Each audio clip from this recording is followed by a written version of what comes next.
Сәлем достар, бұл Казак Story Time, біз бастаймыз. Нәтиже мен түрмеден шықтым. Бір бостандықтың суық лебі. Түрменің ауыр темір қақпасы құлақ тұндырарлық үнмен сықырлап ашылды. Арман терең тыныс алды. Ауаның өзі басқаша, бостандықтың, бірақ сонымен бірге ызғарлы жалғыздықтың иісі аңқиды. Қарашайының суық желі оның жұқа қара күртешесінен өтіп, сүйегіне дейін жетсе де, ол тоңғанын сезбеді. Оның ішінде одан да суық, одан да қатыгез бір сезім кек оты маздап жатқан еді.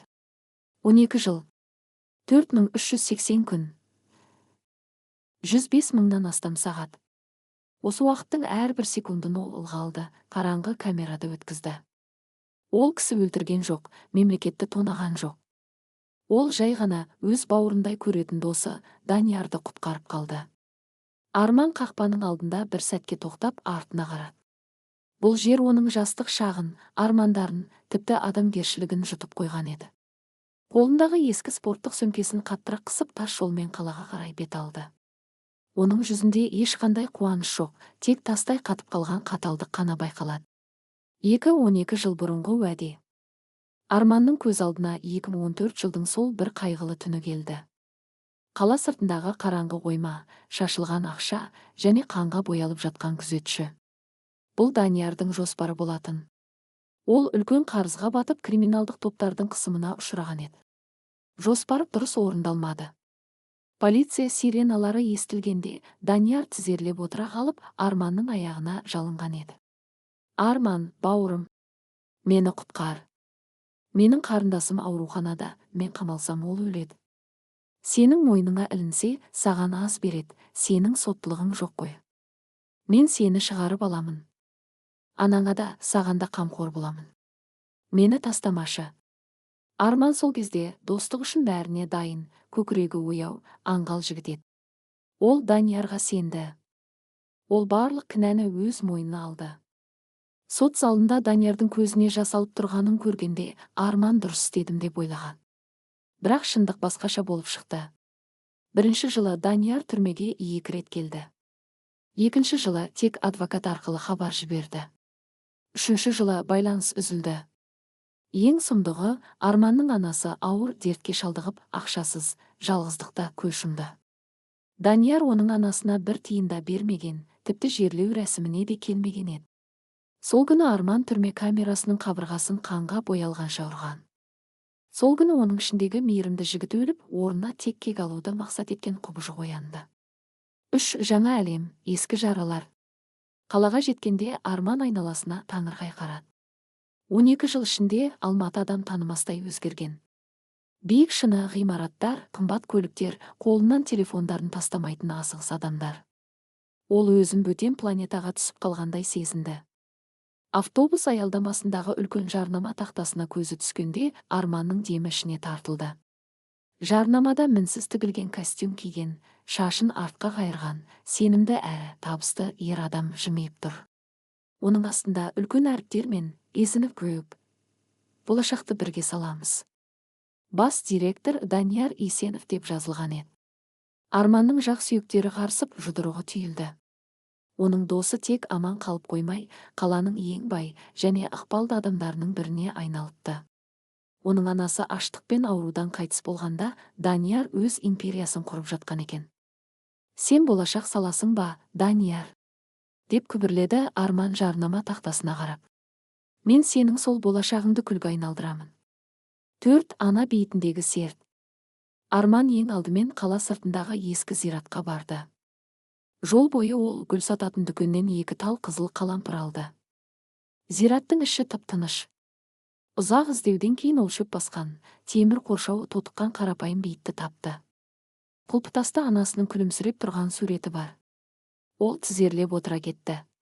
Түрменің қатыгездігіне төтеп берген қатал еркектің көзінен бір тамшы жас сырғып түсті. Ол суық тасты сипады. Кешір мені, анашым, оның дауысы қарлығып шықты. Сенің қасыңда бола алмадым. Сенің соңғы деміңде қолыңнан ұстай алмадым.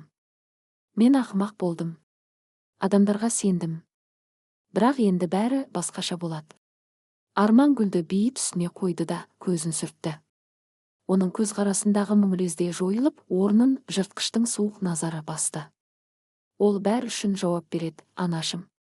Оның ақшасы, оның отбасы, оның абыройы, бәрін тартып аламын. Ол сенің қандай азаппен өлгеніңді өз көзімен көретін болады. Бұл менің саған берген сертім. 5. Көлеңкедегі кездесу. Кек алу үшін жалаң қолмен бару ақымақтық екенін Арман жақсы білді. Даниярдың қазір жеке күзеті. Мықты байланыстары бар. Оған қару, ақпарат және ақша қажет болды. Түн батқанда ол қаланың ескі ауданындағы кішігірім автожөндеу орталығына барды. Мұнда оның түрмедегі танысы, кезінде қару-жарақ саудасымен айналысқан Бақыт жұмыс істейтін. Гараж іші май мен бензин сасиды. Бақыт көліктің астынан шығып, алдында тұрған сұлбаны көріп селк ете қалды. Арман. Бақыт майлы қолдарын шүберекке сүртіп жақындады. Сені келесі айда шығады деп ойлап едім. Түріңді қарашы, нағыз қасқыр болып кетіпсің ғой. Арман оның қолын алды. Оның қысымы сондай қатты болды, Бақыт сәл тырысып қалды. Бақыт, маған бос сөз керек емес. Маған құрал керек. Таза, ствол, көлік және ескі танысым Данияр Есенов туралы барлық ақпарат қажет. Оның қайда тамақтанатыны, кіммен жататыны, күзетшілерінің саны қанша, бәрін білгім келді. Бақыттың жүзі қуарып кетті. Ол есікті жауып, Арманды оңаша бөлмеге бастап апарды. Арман, сен ақылды жігітсің. Данияр қазір жай ғана бизнесмен емес. Ол қаланың жартысын басқарады. Полицияда, прокуратурада соның қалтасында. Оған жақындасаң, сені шыбын құрлы көрмей езіп тастайды. Түрмеден жаңа шықтың, өміріңді жаңадан бастасаңшы. Арман үстел үстінде жатқан бұрағышты, отвертканы қолына алып, Бақыттың көзіне тіке қарады. Менің өмірім осыдан 12 жыл бұрын аяқталған. Бақыт қазір менің орнымда тұрған текке. Маған не сұрағанымды бер, әйтпесе Даниярға дейін сенімен мәселені шешуге тура келеді. Бақыт Арманның көзіндегі жалынды көріп, қарсыласудың мәнсіз екенін түсінді. Ол терең күрсініп, бұрыштағы сейфке барды. Жарайды, бауырым. Өзің біл. Мен саған таза, Макаров және бақылау орнатылмаған көлік тауып беремін. Ал ақпаратқа келсек. Данияр ертең кешке өзінің жаңа казино ресторанының ашылу салтанатында болады. Онда бүкіл элита жиналады. Бірақ ол жерге кіру мүмкін емес. Арман тапаншаны қолына алып, оның ауырлығын сезінді. Оның еріндері жымиғанымен көзінде өлімнің салқындығы бар еді. Кіру мүмкін емес жер жоқ. Бастысы, есікті қалай қағуды білу керек бір. Көлеңкедегі дайындық. Түрмеден шыққаннан кейінгі екінші күн. Арман қала шетіндегі арзан, қабырғалары сыз тартқан қонақ үй бөлмесінде оянды. Терезеден түскен сұрғылт жарық бөлменің ішін одан сайын салқын етіп көрсетіп тұрды. Ол төсектен тұрып айнаның алдына келді. Одан қарап тұрған бейне 12 жыл бұрынғы ақ көңіл, көзінде оты бар жас жігіт емес еді. Шашы қысқалынған, бетінде терең әжімдер пайда болған, жанарында тек мұз қатып қалған қатал еді. Бақыт уәдесінде тұрды. Кеше түнде ол ескі, бірақ қозғалтқышы мықты Subaru көлігін, ізі таза Макаров тапаншасын және ең бастысы Даниярдың бүгінгі элиталық кешіне өтуге арналған рұқсаттаманы тауып берді. Даниярдың жаңа Квесто атты мейрамхана казиносының ашылу салтанаты өте жоғары деңгейде қорғалған болатын. Қонақтар тізіміне кіру мүмкін емес еді. Сондықтан Арман басқа жолды таңдады, ол қызмет көрсетуші персонал, яғни даяшы ретінде ішке кірмекші. Бақыттың байланыстары арқылы ол кейтеринг компаниясының формасын және жалған бейдж алды.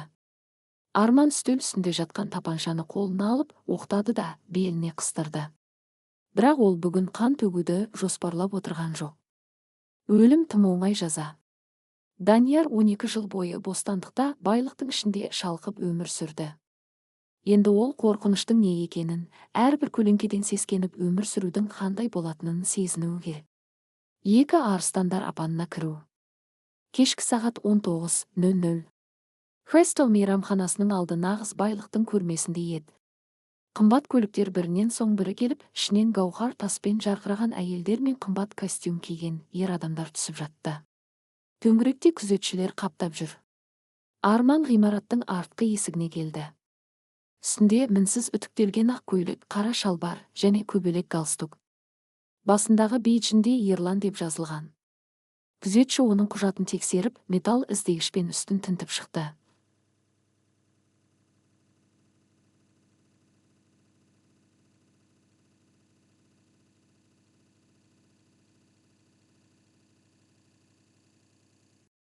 Тапанша сырттағы көлікте қалған болатын. Арман тәуекелге барғысы келмеді. Оның мақсаты қарусыз-ақ орындалатын еді. Өте ғой. Ас үй оң жақта, деді күзетші дөрекі дауыспен. Арман ішке кірді. Ас үйдің іші қайнап жатқан қазан сияқты. Аспаздар айқайлап, даяшылар подностарын көтеріп әлі-бері жүгіріп жүр.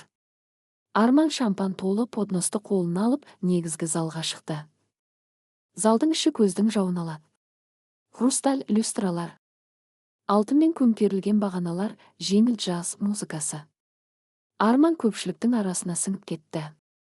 Ол адамдарға сусын ұсынып жүріп, көзімен бір ғана адамды, өз нысанын іздеді. Үш жалтыраған өтірік және алғашқы көзқарас. Көп ұзамай залдың төрінен көтеріңкі күлкі естілді. Арман сол жаққа қарады да орнында қатып қалды. Данияр. Ол мінсіз тігілген, қою көк түсті костюмде, қолында шампан толы бокал ұстап, қасындағы шенеуніктермен әзілдесіп тұр екен. Оның жанында сұлулығы көз тоймайтын, қымбат көйлек киген жас әйел тұр. Даниярдың жүзінде сенімділік, тәкаппарлық бар еді. Ол өзін бұл әлемнің қожайыны ретінде сезініп тұрғаны анық.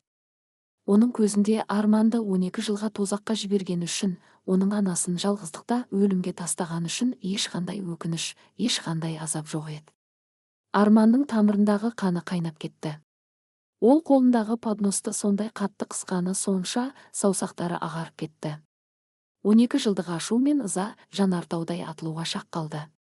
Дәл қазір үстел үстіндегі асхана пышағын алып, оның тамағына сұғуға болар еді деген ой миына сап ете түсті. Бірақ Арман терең тыныс алды. Жоқ, бұл тым тез. Бұл тым жеңіл. Ол өзін қолға алып, Данияр тұрған топқа қарай баяу қадам басты. 4 көзқарастар қақтығысы. Мырзалар, сусын жаңартайық па? Арман басын сәл иіп, Даниярлар тұрған үстелге жақындады. Даниярдың назары әңгімеде болғандықтан ол даяшыға қарағанда жоқ. Ол жай ғана бос бокалын подносқа қойып, толы бокалды алды. Рахмет, бауырым, деді Данияр, әдеттегідей даяшыларда адам құрлы көрмейтін менмен дауыспен. Бірақ сол сәтте Арман әдейі подносты сәл қисайтып жіберді. Бірнеше тамшы шампан Даниярдың қымбат туфлиіне тамды. Ей, абайласаңшы. Көзіңе қарамайсың ба? Данияр ашуланып даяшының бетіне тіке қарады. Олардың көздері кездесті. Даниярдың ашуға толы жүзі лезде өзгерді. Оның жанары кеңейіп бетінен қан қашып кетті. Кеудесіндегі жүрегі бір сәтке тоқтап қалғандай болды. Ол алдында тұрған адамның кім екенін бірден таныды. Түрме азабынан жүдеген, әжім басқан, бірақ көзіндегі ызғары сүйектен өтетін сол баяғы Арман. Ол 12 жыл бұрын саған көмектесемін, сені шығарып аламын деп уәде беріп, кейін сатып кеткен ең жақын дос еді. Даниярдың қолындағы бокал дірілдеп кетті. Ол не айтарын білмей, тілі күрмеліп қалды. Оның тамағы құрғап қалды. Арман сәл жымиды. Бұл жымиста ешқандай жылулық жоқ, тек ажалдың салқындығы бар еді. Кешіріңіз, Есенов мырза. Мен өте абайсызбын. Алдағы уақытта әрбір қадамымды мұқият басатын боламын, деді Арман, оның көзінен көзін алмай. Оның дауысы төмен, бірақ әрбір сөзі қорғасындай ауыр еді. Даниярдың қасындағы әйел таңғалып, жаным, бәрі дұрыс па? Сенің өңің бозарып кетті ғой, деп оның қолынан ұстады. Иә, бәрі дұрыс. Жай ғана ауа жетпей кетті, деп Данияр әрең жауап берді. Ол көзін Арманнан ала алмай тұрды. Арман басын сәл иді де, бұрылып халық арасына сіңіп кетті. Ол өз мақсатына жеткен еді, Даниярдың ішіне үрей дәнін екті. 5 үнсіз хабарлама және алғашқы қорқыныш. Кештің ортасына таман Данияр оңаша қалу үшін өзінің 2-ші қабаттағы жеке кабинетіне көтерілді. Оның қолы әлі дірілдеп тұр еді. Арман шығып кетті ме? Ол қалай кірді? Неге ол даяшы болып жүр? Миында мыңдаған сұрақтар мен үрейлі ойлар қайнап жатты. Ол виски құйып алып, бірақ көтерді. Ол маған ештеңе істей алмайды. Менің ақшам бар, менің күзетім бар. Ол жай ғана қаңғыбас зеттеп өзін өзі жұбатпақ болды. Данияр, ол терең тыныс алып, үстеліне жақындады. Бірақ сол сәтте оның көзі үстелдің қақ ортасында жатқан бір затқа түсті. Оның жүрегі зырқ ете түсті. Үстел үстінде қарапайым ғана ескі, сарғайған фотосурет жатыр еді. Онда екі жас жігіт, Данияр мен Арман құшақтасып күліп түскен сурет. Олардың студент кезіндегі ешқандай сатқындықпен қан араласпаған таза кездері. Бірақ суреттің үстінде бір нәрсе жатты. Ол Арманның анасының құлпытасындағы темір раушан гүлінің кішкентай сынығы болатын. Оның жанында қан қызыл маркермен бір ғана сөз жазылған. Күт. Данияр артқа шегініп креслосына құлап түсті. Ол кабинетінің есігіне қорқынышпен қарады. Арман оның жеке кабинетіне дейін кіріп үлгерген екен. Бұл дегеніміз, оның күзеті де, ақшасы да оны қорғай алмайтынын білдіретін үнсіз ескерту еді. Даниярдың тынысы тарылып, өмірінде бірінші рет ажалдың салқын лебін өз мойнынан сезінді. Арман болса, бұл уақытта мейрамханадан баяғыда шығып, қараңғы көшемен көлігіне қарай баяу адымдап бара жатқан еді. Бұл тек басы ғана. Ойын енді басталды. Бір үрей мен паранойя.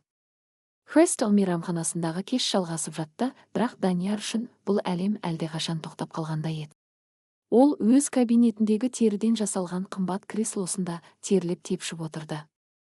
Үстел үстіндегі ескі сурет пен құлпытастың сынығы оған ажалдың хатшысындай көрінді. Оның кеңірдегі кеуіп демалысы жиілеп кетті. Данияр дірілдеген қолдарымен ұялы телефонын алып, күзет бастығы Мақсатқа қоңырау шалды. Мақсат бұрынғы арнайы жасақ қызметкері, Даниярдың барлық лас істерін тындыратын, мейірімсіз әрі салқын қанды адам болатын. Кабинетке кел. Қазір. Деп бұйырды. Данияр дауысы қарлығып. 2 минуттан соң кабинетке ірі денелі, жүзінде үлкен тыртығы бар Мақсат кіріп келді. Ол бастығының бозарып, үрейден қалтырап отырғанын көріп таңғалды. Данияр мырза, не болды? Кеште бірдеңе дұрыс емес пе? Ол осында болды. Арман. Данияр үстелдегі суретті нұсқады. Ол қалай кіріп кеткенін білмеймін, бірақ ол менің жеке бөлмеме дейін жеткен. Егер қаласа, қазір менің өлігім осы жерде жатар еді. Мақсаттың қабағы түйілді. Түрмеден жаңа шыққан досыңыз ба?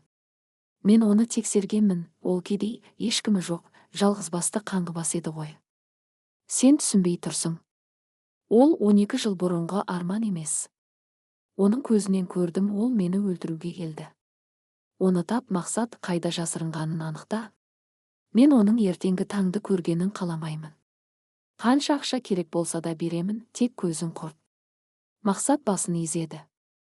Уайымдамаңыз, менің жігіттерім оны 1 сағаттың ішінде табады. Бұл қалада менен ешкім тығыла алмайды. 2 қақпан құру. Сол түні қаланың шетіндегі арзан мотельдің іші тып-тыныш еді. Арман өз бөлмесінде қараңғыда отырды. Ол жарықты жақпаған. Тек терезеден түскен көше шамының әлсіз сәулесі ғана бөлмені сәл жарықтандырып тұр. Түрме адамды 2 нәрсеге үйретеді: шыдамдылыққа және қауіпті сезе білуге. Арман Даниярдың қарап отырмайтынын, өзін жою үшін міндетті түрде адамдарын жіберетінін нақты білді. Ол мотельге қайтып келген бойда бөлмені дайындап қойған еді. Төсектің астына көрпе жастықты тығып, адам ұйықтап жатқандай пішін жасады. Ванна бөлмесінің есігін сәл ашық қалдырып, суды сылдырлатып ағызып қойды. Ал өзі есіктің артындағы қалың перденің тасасына тығылып, қолына тапаншасын емес, суық қаруды, аңшы пышағын алды. Оқ ату тым көп шу шығаратын еді. Сағат түнгі 02:15. Дәлізде естілер-естілмес аяқ дыбыстары байқалды. Бір емес, 3 адам. Арманның тынысы баяулап, жүрек соғысы бір қалыпты соға бастады. Ол жыртқышқа айналды. 3 қараңғыдағы шайқас. Есіктің құлпы ақырын ғана сырт етіп ашылды. Бөлмеге қара киімді, қолдарына дыбыс басқышы, глушитель, бар тапанша ұстаған 3 дәу жігіт кіріп келді. Өте кәсіби қимылдады.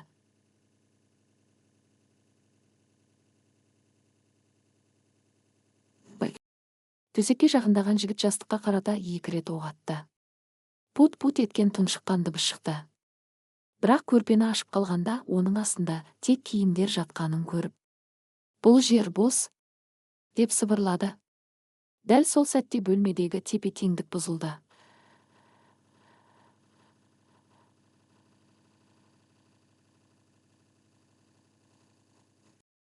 Арман перденің артынан суырылып шығып, есікке ең жақын тұрған күзетшінің ту сыртынан келді. Ол бір қолымен жаудың аузын жауып, екінші қолымен оның тізесінің артына қатты соққы жасады. Күзетші құлап бара жатқанда, Арман оның тамағындағы ұйқы артериясын қысып, 3 секундтың ішінде ес-түссіз қалдырды. Дыбыссыз әрі мінсіз. Екінші жігіт бұрылып үлгергенше, Арман қолындағы пышақтың сабымен оның самайына жойқын соққы жасады. Жігіт тапаншасын түсіріп алып, еденге сылқ түсті. Үшіншісі, ең ірісі, ваннадан шыға салып Арманға қарай атылды. Ол Арманның тамағынан орап алып, қабырғаға қатты тақады. "Өлдің, ит", деп ырылдады ол. Бірақ 12 жыл темір тордың артындағы аман қалу үшін күрес Арманның денесін тастай бері кеткен еді. Ол тұншығып бара жатса да, еш саспастан қолын жаудың белдігіне апарып, оның өз тапаншасын суырып алды да, жігіттің аяғына қарата оқ үзді. "А!" деп бақырған күзетші тізерлеп құлап түсті. Арман қансырап жатқан күзетшінің шашынан ұстап, басын жоғары көтерді. Оның көзіндегі сұсты көрген күзетші ауруын ұмытып қалтырап кетті. "Сенің қожайыныңа сәлемдеме бар", деді Арман салқын қандылықпен. Ол қалтасынан кішкентай флешканы шығарып, күзетшінің қалтасына салды. "Оған мынаны бер. Және айт, мен енді оның артынан емес, оның барлық байлығының артынан келемін. Тірі қалғың келсе, қазір бұл жерден жоғал." Аяғынан қан саулаған күзетші ес-түссіз жатқан серіктерін сүйреп бөлмеден қашып шықты. Арман терезеден олардың қара джипке мініп, зымырай жөнелгенін бақылап тұрды. Ол қан болған қолын жуып, заттарын алды. Бұл жерде қалуға болмайды. Ойынның келесі кезеңі басталды. 4 империяның іргетасын шайқау. Данияр өзінің элиталық пәтерінде көз іле алмай отырды. Телефоны шырылдағанда ол оны жұлып алды. "Мақсат, не болды? Өлтірдіңдер ме?" деп сұрады ол шыдамсызданып. Телефонның ар жағынан Мақсаттың ауыр күрсінген даусы естілді. "Данияр мырза, біздің жігіттер оңбай таяқ жеді. Ол адам емес, нағыз құбыжық екен. Біздің ең мықты 3 жігітімізді 3 минутқа жеткізбей сұлатып салыпты. Біреуінің аяғына оқ тиді. Ол сізге мына флешканы беріп жіберді." Даниярдың өңі қуарып кетті. "Флешка? Онда не бар екен? Әкеліңдер қазір маған." Жарты сағаттан соң Мақсат флешканы алып келді. Данияр оны ноутбугіне қосқан кезде экранда үлкен папка ашылды. Оның ішіндегі құжаттарды көргенде Даниярдың жүрегі тоқтап қала жаздады. Бұл оның Исенавгро компаниясының соңғы 5 жылдағы барлық қара бухгалтериясы, салықтан жалтару схемалары, шенеуніктерге берілген паралардың тізімі және оффшорлық шоттардың нөмірлері еді. Бұл мәліметтер оның ең сенімді сейфінде ғана сақталатын. Данияр үстелді ұрып жіберді. "Бұл мүмкін емес. Ол мұны қайдан алған? Ол кеше ғана түрмеден шықты ғой." Сол кезде экранда аудиофайл ойнай бастады. Арманның қарлыққан, суық дауысы бөлмені толтырды. "Сәлем, Данияр, сенің қалай байығаныңды білгім келді. Сөйтсем, сенің айналаңдағы адамдардың бәрі сатқын екен. Ақша берсең, олар сенің кез келген құпияңды сатып жібереді. Сен мені өлтірмекші болдың ба? Бұл өте қарапайым. Мен сені өлтірмеймін. Мен сенің құрған империяңды, сенің абыройыңды және сенің бостандығыңды тартып аламын. Бұл мәліметтердің көшірмесі қазір қаржы полициясының және сенің ең басты бәсекелестеріңнің электронды поштасына кетті. Ойынымыз басталды, бауырым." 5 құлаған қорған. Даниярдың басы айналып орнына отыра кетті. Оның 12 жыл бойы өтірікпен, қанмен және сатқындықпен тұрғызған сарайы бірақ түннің ішінде шайқалып жатқан еді. Кенет оның ұялы телефонына қатарынан хабарламалар келе бастады. Оның бас есепшісі, заңгері және серіктестері үрейленіп қоңырау шалып жатты. "Данияр мырза, біздің шоттарымыз бұғатталып жатыр. Офиске прокуратура келді, тінту басталды. Инвесторлар келісім шартты бұзып жатыр. Данияр телефонын қабырғаға ұрып шағып тастады. Ол енді түсінді. Арман оны жай ғана қорқыту үшін келмеген екен. Ол Даниярды өзі 12 жыл бұрын тастаған түпсіз шыңырауға, ақшасыз, абыройсыз, қамалу қаупі бар, дәл сол жағдайға түсірмекші. Мақсат есік алдында тұрып, бастығының қалай күйреп жатқанын үнсіз бақылап тұрды. «Енді не істейміз, Данияр мырза?» деп сұрады ол. Даниярдың көздері қызарып, есін жиған жыртқыштай ырылдады. Оның жақындарын тап, достарын, таныстарын кім қалды? Біз оны ең осал жерінен ұрамыз. Ол менің бәрімді тартып алғысы келеме. Мен оның осы өмірдегі соңғы үмітін жұлып аламын. Қараңғы түнде екі жыртқыштың нағыз қанды соғысы енді ғана басталған еді. Бір ұмытылған махаббат пен үнсіз құпия. Алматының шеткі аудандарының бірінде, көне 5 қабатты үйдің 3-ші қабатында Аружан есімді әйел өмір сүріп жатты. Ол қарапайым мектепте мұғалім болып жұмыс істейтін. Жүзіндегі жұмсақтық пен көзіндегі терең мұң оның өмірден көп қиындық көргенін аңғартатын еді. 12 жыл бұрын Аружан Арманның қалыңдығы болатын. Олар үйлену тойына дайындалып жүрген кезде Арман Даниярдың қылмысын өз мойнына алып, күтпеген жерден 12 жылға сотталып кетті. Тергеу кезінде Арман Аружанды өзінен күштеп итеріп, «Мені күтпе, мен қылмыскермін, өз өміріңді сүр» деп хат жазған болатын. Ол мұны Аружанның болашағын бұзбау үшін, оны қорғау үшін жасаған еді. Аружан Арманның кінәсіз екенін жүрегімен сезсе де, оның қатаң шешіміне қарсы тұра алмады. Бірақ Арман білмейтін бір үлкен құпия бар еді. Арман қамалғаннан кейін 1 ай өткен соң, Аружан өзінің жүкті екенін білді. Ол Арманның ұлын, Әлішерді дүниеге әкелді.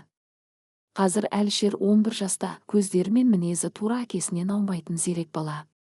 Аружан ұлына, «Әкең өте жақсы, батыр адам болған, бірақ ол бізді ерте тастап кетті» деп айтып өсірген еді.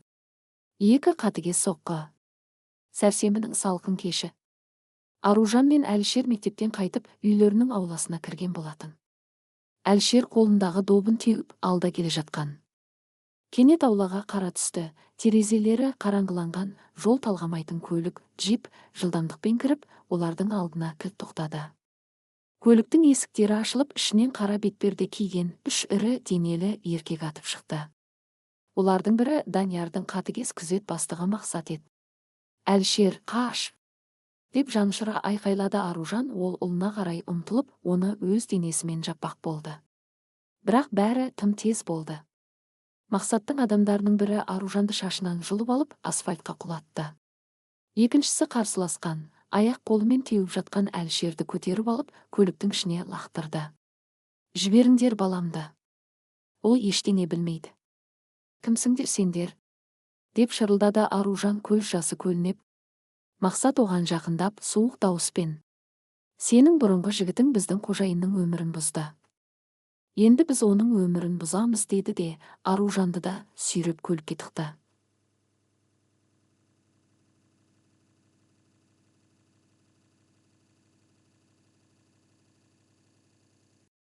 Көлік есіктері жабылып, ауладан шаң көтеріп зымырай жөнелді. Аулада тек Әлішердің добы ғана домалап қала берді. 3 шыңыраудан шыққан қоңырау. Бұл уақытта Арман қала сыртындағы ескі зауыттың шатырында отырып, планшеттен жаңалықтарды оқып отырған еді. Жаңалықтар лентасы: Данияр Есеновтың компанияларындағы сыбайлас жемқорлық дауы, миллиардердің шоттары бұғатталды, қаржы полициясы Изінов көп кеңселеріне басып кірді деген тақырыптарға толы болатын. Арман өзінің соққысының қаншалықты дәл тигеніне іштей риза болды. Даниярдың империясы күл-талқан болып жатты. Кенет оның бір рет қолданылатын жасырын телефоны шырылдады. Бұл нөмірді тек бақыт қана білуі керек еді. Арман тұтқаны көтерді. «Мықтысың, Арман, сен расымен де менің 12 жыл бойғы еңбегімді бір түнде жоқ қылдың». Телефонның ар жағынан Даниярдың қалтыраған, бірақ есінен адасқан адамдай қарқылдап күлген даусы естілді. «Мен сені жеңдім деп ойлап едім. Бірақ сен мені тақырға отырғыздың. Бұл тек бастамасы, Данияр», деді Арман суық үнмен. «Мен сенің өміріңнің әрбір секундын тозаққа айналдырамын. Бұлай ма? Даниярдың дауысы зұлымдыққа толып кетті. Менің бәрімді алдың. Бірақ мен сенің жалғыз байлығыңды таптым. Телефоныңа хабарлама жібердім, қарап көрші. Телефонға қысқа бейне жазба келді. Арман оны ашты. Видеода қараңғы, дымқыл бөлменің ішінде орындыққа байланған Аружан көрсетілген. Оның бет аузы көгерген, ерні жарылған. Ал оның жанында қорқыныштан жылап отырған кішкентай бала. Арман, кешір мені, олар бәрін біліп қойды, деп Аружан камераға қарап жылады. Видеоның сыртынан Даниярдың дауысы естілді. Сен бұл баланы танисың ба, Арман? Оның жасы 11-де. Сен түрмеге түскеннен кейін туылған. Сенің қаның, сенің ұлың. Сен менің бизнесімді құрттың, ал мен сенің тұқымыңды құртамын. 4. Жыртқыштың оянуы.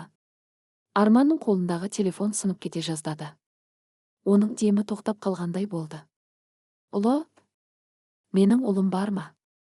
Оның жүрегіндегі кек пен жек көрушілік сезімі енді шегіне жетіп, жанартаудай жарылды. Ол 12 жыл бойы жалғызбын, жоғалтатын ештеңем жоқ деп ойлаған еді. Бірақ тағдыр оған ең қатал әзілін дайындап қойған екен. Оның өмір сүруіне себеп болатын қаны бір жалғыз ұлы және ешқашан ұмыта алмаған махаббаты дәл қазір жаудың қолында, ажал аузында тұр еді. Егер олардың шашының бір талшығы түссе, Данияр. Арманның дауысы енді адамның даусына ұқсамайтын еді. Бұл жаралы, қаһарына мінген жыртқыштың ырылы еді. Мен сені өлтірмеймін. Мен сені тірідей бөлшектепкеймін. Ескі ЖО ТЭЦ ғимараты. Саған 40 минут уақыт беремін. Егер полицияға хабарлассаң, екеуінің де басын кесіп саған посылкамен жіберемін. Жалғыз кел, деді. Данияр да тұтқаны тастай салды. Арман орнынан атып тұрды. Оның көзіндегі бұрынғы салқын қандылық пен ақылақ онымды есептеулердің бәрі жойылды. Енді ешқандай психологиялық ойындар болмайды. Енді тек қан мен өлім болады. 5. Тозаққа дайындық. Арман ең жоғары жылдамдықпен бақыттың автожөндеу орталығына жетті. Ол есікті теуіп ашып ішке кірді. Бақыт оның түрін көріп, қолындағы бөлшекті түсіріп алды. Арманның көздері қанталап кеткен, жүзінен нағыз ажалдың көлеңкесі көрініп тұр еді. Бақыт, сейфті аш. Маған бәрін бер. Бәрін. Деп айқайлады Арман. Арман, сабыр ет. Не болды соншама? Проблема ма? Деп Бақыт сейфке қарай жүгірді. Олар менің ұлым мен Аружанды ұрлап кетті. Мен тозаққа бара жатырмын, Бақыт, және олардың бәрін өзіммен бірге ала кетемін. Бақыт үнсіз қалды. Ол сейфті ашып, ішінен АК-47 автоматын, оған арналған 4 қосалқы магазин, жеңіл бронды кеудеше, бронежилет және бірнеше түтін гранаталарын шығарды. Мен сені тоқтата алмайтынымды білемін, бауырым. Бірақ Даниярдың жанында қазір ең аз дегенде 20 қарулы күзетші бар. Ол жерге бару өз аяғыңмен өлімге бару деген сөз. Арман бронды кеудешені киіп, автоматты оқтап жатып. Онда оларға 20 табыт дайындауға тура келеді, деді. Ол гранаталарды қалтасына салып, есікке қарай беттеді. Бақыт оның артынан қарап тұрып, Арман, тірі қалшы, бауырым, деп күбірледі. 6 ажал мекеніне қадам. Данияр айтқан ескі ЖО, қалалық жылу электр орталығы, қаланың ең шетінде, қаңырап бос қалған өнеркәсіптік аймақта орналасқан еді. Бұл жердің символдық мәні бар болатын. Дәл осындай қараусыз қалған зауытта 12 жыл бұрын Данияр өз қылмысын жасап, Арманның мойнына ілген еді. Шеңбер тұйықталуға жақын қалды. Арман көлігін ғимараттан жарты шақырымдай жерде тоқтатты. Қалған жолды ол қараңғылықты жамылып, жаяу жүріп өтті. Аспанды қара бұлт торлап, жаңбыр сіркірей бастады. Суық тамшылар оның бетіне тигенімен ішіндегі жалынды сөндіре алмады. Ғимараттың алдында 4 қара джип тұр. Сыртта қарулы 5 күзетші темекі тартып күлісіп тұр еді. Олар өздерінің басымдығына сенімді, өздерін қауіпсіз сезінді. Олар бұл түннің өздері үшін соңғы түн екенін әлі білген жоқ. Арман қолындағы автоматтың сақтандырғышын шешті. Ол бұрынғыдай мейірімді дос емес, ол кегін алуға келген. Баласы мен сүйіктісі үшін жер бетін қанға бояуға дайын тұрған қатыгез әке еді. Жаңбыр күшейе түсті. Арман қараңғылықтан суырылып шығып, алғашқы күзетшілерге қарай нысанаға алды. Шайқас басталды. Бір үнсіз аңшының алғашқы соққысы. Қараңғы аспанды қақ жарған найзағай ескі ЖЭО ғимаратының сұлбасын бір сәтке жарықтандырып жіберді. Жаңбыр шелектеп құйып жатыр. Сырттағы 5 күзетші көліктердің қалқасына тығылып, темекі тартып тұрған еді. Олардың күлкісі мен боғау сөздері жаңбырдың шуылымен ұласып кетті. Арман қараңғылықпен біте қайнасып көліктерге дыбыссыз жақындады. Ол автоматты арқасына асып, қолына дыбыс басқышы, глушитель бар Макаров тапаншасын алды. Оның жүрегінде қорқыныш жоқ, тек мұздай салқын есеп қана бар. Екі күзетші басқалардан сәл шеттеп, ғимарат бұрышына қарай беттеді. Арман көлеңкеден суырылып шығып, алдымен артта келе жатқан күзетшінің желкесінен дәлдеп оқ атты. Пут еткен бәсең дыбысы естілді де, оның денесі сылқ түсті. Екіншісі бұрылып үлгергенше Арман оның кеудесіне 2 рет оқ жаудырды. Олар үн шығаруға да үлгермеді. Қалған үшеуі көлік жанында әлі ештеңе сезбей тұрған еді. Арман тапаншасын орнына салып, арқасындағы АК-47 автоматын алға шығарды да сақтандырғышын шешті. Енді жасырынудың қажеті жоқ еді. Ол баспанасынан ашыққа шығып шүріппені басты. Автоматтың тарс-тұрс еткен ашы дауысы түнгі тыныштықты қақ жарды. Үш күзетші қаруларына ұмтылғанша Арманның оқтары оларды жер жастандырды. Қан араласқан жаңбыр суы асфальтпен ағып жатты. Арман өліп жатқандардың үстінен аттап өтіп, темір есікті теуіп ашып, ғимараттың ішіне кірді. Тозақ қақпасы ашылды. 2 темір лабиринттегі қырғын. Ғимараттың іші қаңырап бос қалған, тот басқан құбырлар мен ескі құрал жабдықтарға толы үлкен лабиринт сияқты еді. Төбеден тамған судың дыбысы мен сықырлаған темірдің үні үрей тудырады. Даниярдың қалған адамдары дабылды естіп, бірінші қабатқа қарай ағыла бастады. Ол осында. Отындар. Деген айқай естілді жоғарыдан. Арман үлкен бетон бағананың тасасына жасырынды. Оған қарай қарша бораған оқтар бетонды сатып, шаңын бұрқыратып жатты. Ол терең тыныс алды да, қалтасынан түтін гранатасын суырып алып, чекасын жұлды да, олар шоғырланған дәліздің ортасына лақтырды. Қалың сұр түтін дәлізді лезде қаптап кетті. Күзетшілер жөтеліп, көздері ашып, жан-жаққа бей-берекет оқ ата бастады. Осы сәтті күткен Арман түтін арасынан елесте елең етіп шығып, дәлдікпен оқ жаудырды. Оның әрбір қимылы мінсіз, әрбір атылған оғы нысанаға дәл тиіп жатты. Бірнеше секундтың ішінде 5 күзетші денге сұлап түсті. Кенет жоғарыдан атылған бір оқ Арманның сол жақ иығын жанап өтті. Ол ыңыранып жіберіп, қабырғаға сүйене құлады.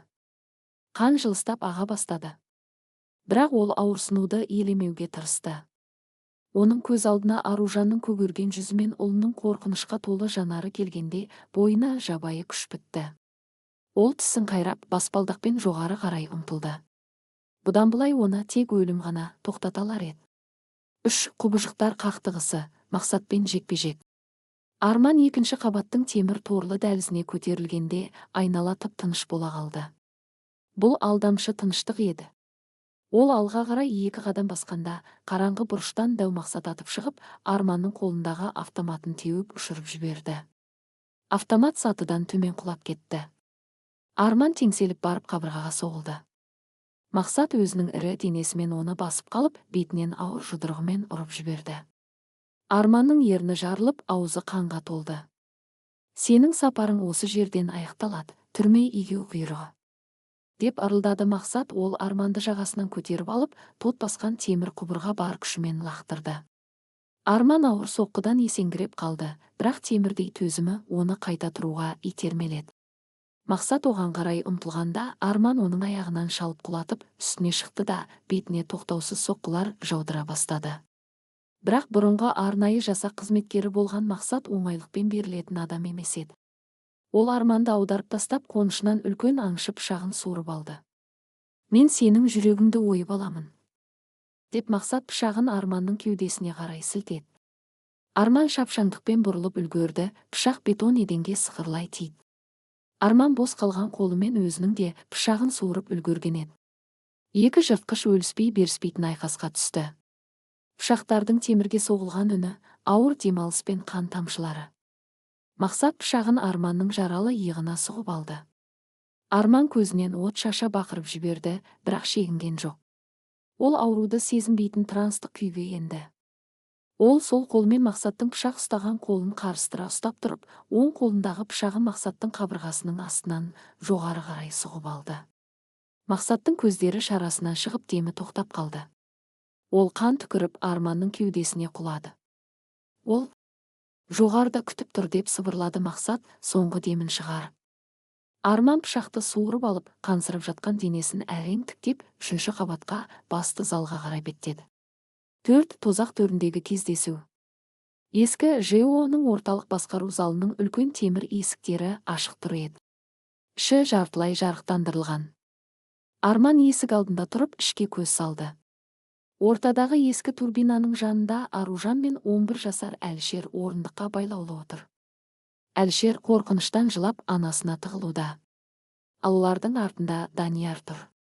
Оның үстіндегі қымбат костюмі мыжылған, галстугы босаған, шашы дудыраған. Бір кездері мінсіз миллиардер болған адам қазір есінен адасқан, бұрышқа тақалған егеу құйрыққа ұқсайтын еді. Оның қолында тапанша, оқпаны Аружанның басына тақаулы. Арман табалдырықтан аттап ішке кірді. Оның үсті басы қан, иығынан тамған қан еденге тамшылап жатты. Оның көзінен тек жан түршігерлік салқындық пен өлімнің көлеңкесі көрінетін. Сен келдің.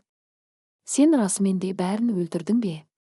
Даниярдың дауысы қалтырап, көздері бақырайып кетті. Ол Арманның тірі қалғанына сене алар емес. Мен саған айттым ғой, Данияр, мен бәрін аламын деп деді Арман, баяу қадаммен оларға қарай жақындап. Тоқта сол жерде, деп бақырды Данияр тапаншаны Аружанның самайына қаттырақ тіреп. Бір қадам бассаң, екеуінің де миын шашамын. Қаруыңды таста. Аружан жасқа толы көздермен Арманға қарады. Арман. Оның дауысы дірілдеп шықты. Бұл Әлішер, ол сенің ұлың. Оны құтқаршы, өтінемін. Арман өмірінде бірінші рет өз ұлына қарады. Әлішердің жанарындағы қорқыныш Арманның ішіндегі тастай қатып қалған жүрегін бөлшектеп тастағандай болды. 12 жыл түрмеде отырғанда ол өзін бұл әлемде жалғызбын деп ойлаған еді. Ал қазір оның өмірінің жалғыз мәні осы бөлмеде, жауының қолында тұр. 5 өлім мен өмір арасындағы таңдау. Арман қалтасынан Макаровты шығарып, еденге лақтырды. Қару сылдырлап Даниярдың аяғының алдына барып түсті. Міне, мен қарусызбын. Оларды жібер. Сенің мәселең менімен. Олардың бұған еш қатысы жоқ, Данияр. Данияр шегі қата қарқылдап күлді. Бұл сау адамның күлкісі емес еді. Менің мәселем сенімен. Сен менің өмірімді құрттың. Менің компаниям, менің ақшам, менің абыройым бәрі жоқ болды. Сен мені қайыршыға айналдырдың. Енді мен сенен ең қымбат нәрсеңді аламын. Сенің көз алдыңда оларды өлтіремін, сосын өзіңді өлтіремін. Данияр, сенің ішіңде бір тамшы болсын адамгершілік қалды ма? Біз бауыр едік қой. Арман оның назарын аударып, психологиялық соққы жасауға тырысты. Бауыр, сен әрқашан менен мықты болдың. Мен әрқашан сенің көлеңкеңде жүрдім.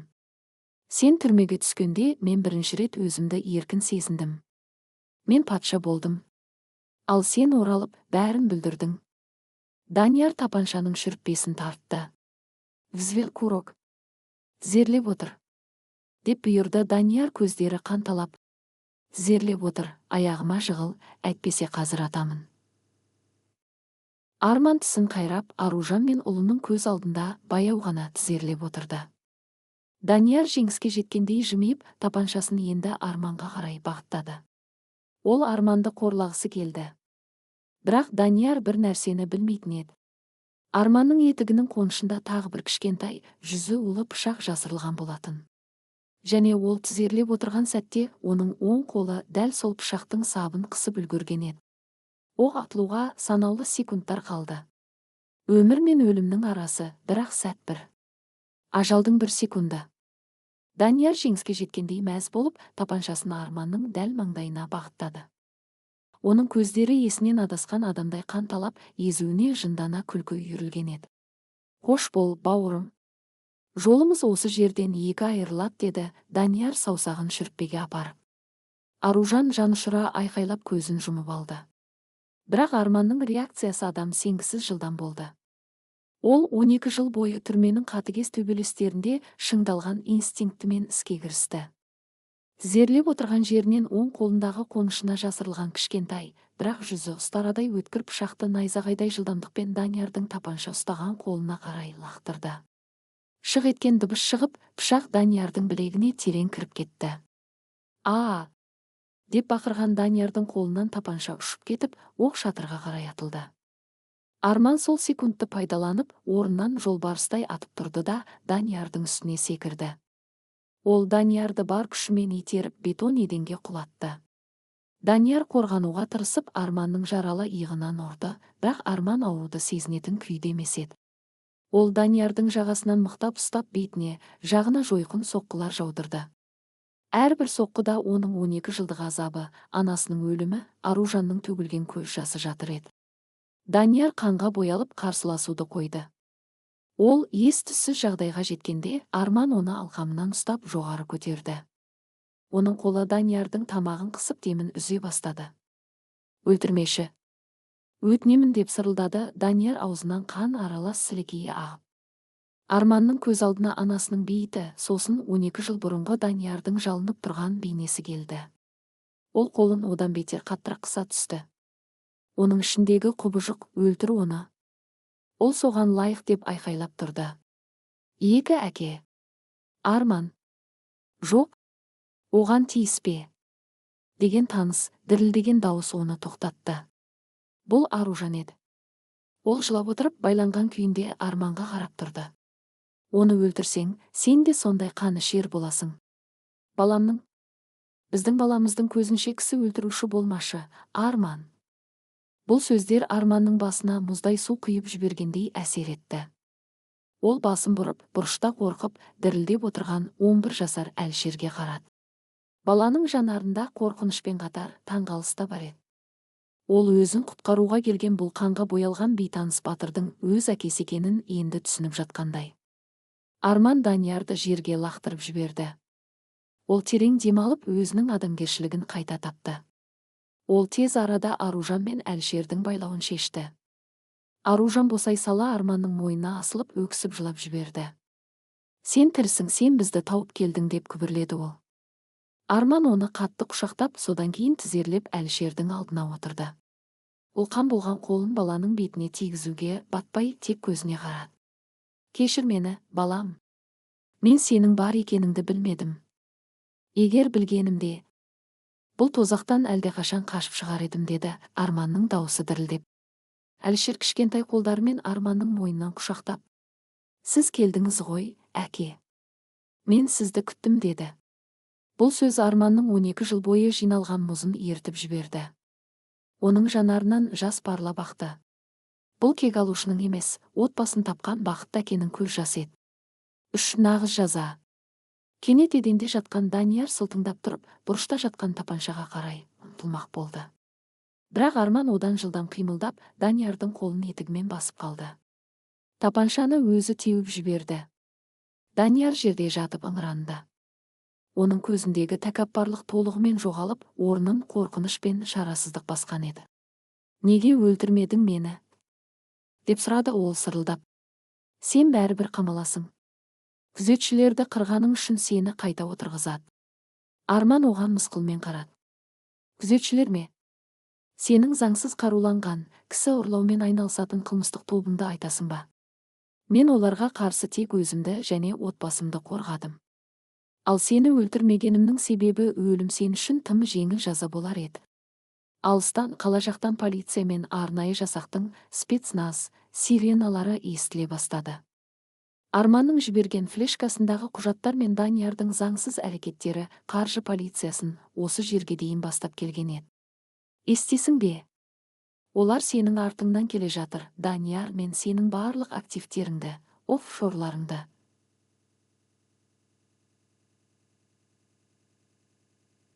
бергенше тізімін құзырлы органдарға жібердім.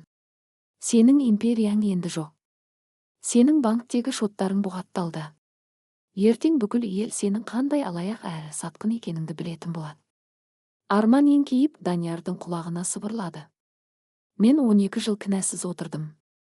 Енді сен өз қылмыстарың үшін сол темір тордың артына кетесің. Тозаққа қош келдің, бауырым. Арман Даниярды еденге қалдырып, Аружан мен Әлшерді ертіп, ғимараттың артқы есігінен қараңғылыққа сіңіп кетті.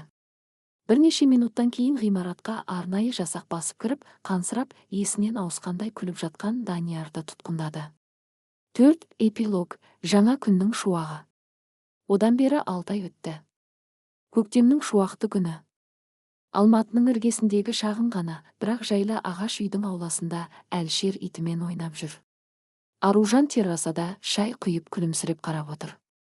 Арман үйден шығып Аружанның қасына келіп отырды.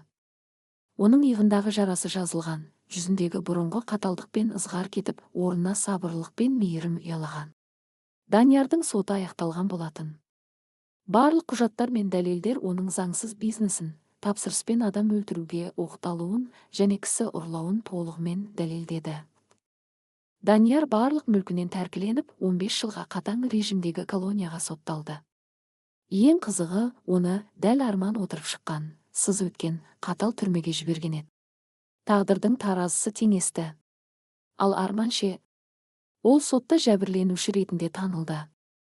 Оның күзетшілерді өлтіруі аса қажетті қорғаныс самооборона деп танылып, қаржы полициясына берген маңызды ақпараттар үшін қылмыстық жауапкершіліктен босатылды.